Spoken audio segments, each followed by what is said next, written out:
Okay, so this next title is Dreams of Another from the State of Play here. And this one caught our eye because it looked so radically different from a visual perspective than the other titles. And not to just talk here soliloquy, but it's actually using rendering tech that you don't see too often in the games. Now, the gameplay itself here, I had a really hard time deciphering what it was about in the trailer. I mean, they show very contrasting visuals with what appears to be the core gameplay mechanic is, which is shooting stuff with a submachine gun.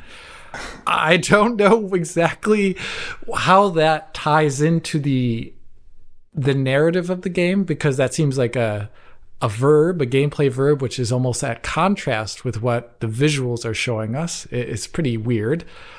This is from Q Games, I believe, right? Mm-hmm. And the technology is probably the reason why we're talking about this, because the trailer itself is just it's really hard to parse exactly what I'm seeing in terms of a narrative and gameplay. But the technology was one that was really easy to look at and say, that's what we're seeing. And I think this was elaborated elsewhere, but it is using point cloud rendering. And if I were to guess at the trailer, basically, point cloud would be like in 3D space, you would just map out the location of a single point, and then how do you represent that point visually on screen? And there they chose what appears to be camera facing quads.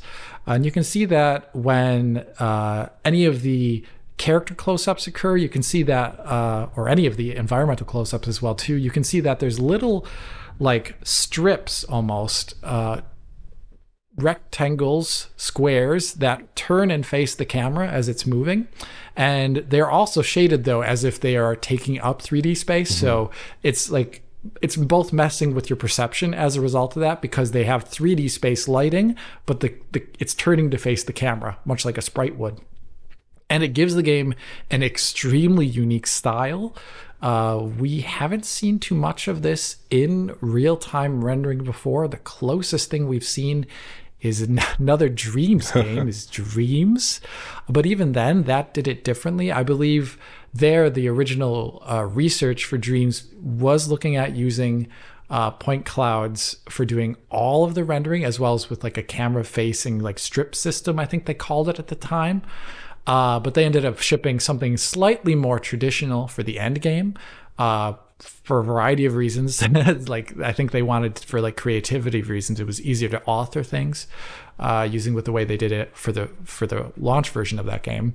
But here, this is pretty rare, and it's actually, interesting enough, point clouds, at least the way they're doing it here with these like what looks to be quads of geometry that are I think they're just like maybe like just the color, the base color, and then they're shaded in 3D space. I think the last time we've seen stuff like this more in games was actually in the 90s, when games were doing CPU rendering. That's when we'd see more of this kind of thing. So this is really interesting from a visual perspective. But Oliver, what did you think of the trailer beyond like the core tech? That's a good question, because I really do think this game is completely defined by its core technology. And I mean, part of that is just I can't quite tell exactly what the gameplay is comprised of here, but also I just think like that point cloud system animation is really tough with that, and you can kind of see some of that in this trailer where it's quite stiff. It doesn't look really up to that quality bar that you'd expect in a game with normal polygonal rendering. No question of budget here, just the style of rendering is does not really work with normal mesh animation systems, so obviously that's going to be a little bit different. And you need some workarounds to light them, and I'm sure they have that all working, because it does seem like they're lit appropriately in this engine here. But yeah, it's a little bit hard to make any kind of judgment as to the gameplay of this game beyond just saying it's a point cloud game where you shoot things and things emerge from them, like you make a door or something. It seems very enigmatic in that sense. But yeah, I mean, it certainly is interesting looking.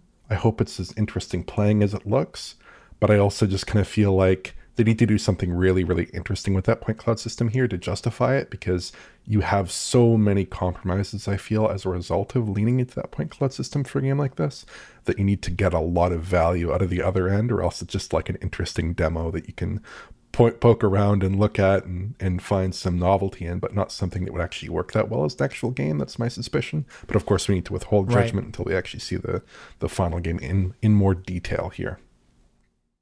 Yeah, it's interesting that you say that, Oliver, because there's a lot of reasons why the industry kind of collated around, or like decided upon using triangles at the end and driving skeletal meshes, is because for approximating our reality, it was a good way to do it that was efficient and more artist friendly.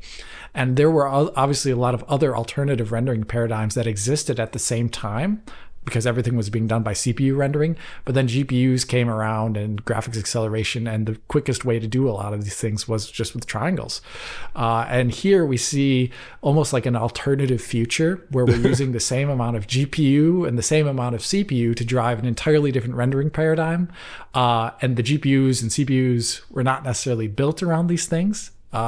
So it's like looking at a future that could have been, but a bit mitigated as a result. Yeah. I'm curious to see what it looks like. I don't know, Tom, what do you think? Yeah, I mean, my gut reaction was that it looks like a Saturn game because of the quads. It has that aesthetic. I mean, I always like to champion games which try something a bit new, especially when, like as you said, Alex, at the start, there's a lot of games here which in this presentation which looked very similar in some respects, like action combat. And we live in an age where just about every other game is games as a service shooter or a Dark Souls clone. So it's great to see something getting the limelight like this, which is going the extra mile to try something a bit new. It's coming out in sometime this year, Dreams of Another. And I was interested to see it's coming out on PSVR 2, which is going to be one heck of a head trip. Like, just imagine jumping into that world with all this, everything you see around you, like falling and like crumbling like sand. The concept is interesting. It always feels like a rebellion against the popular gameplay standards of today.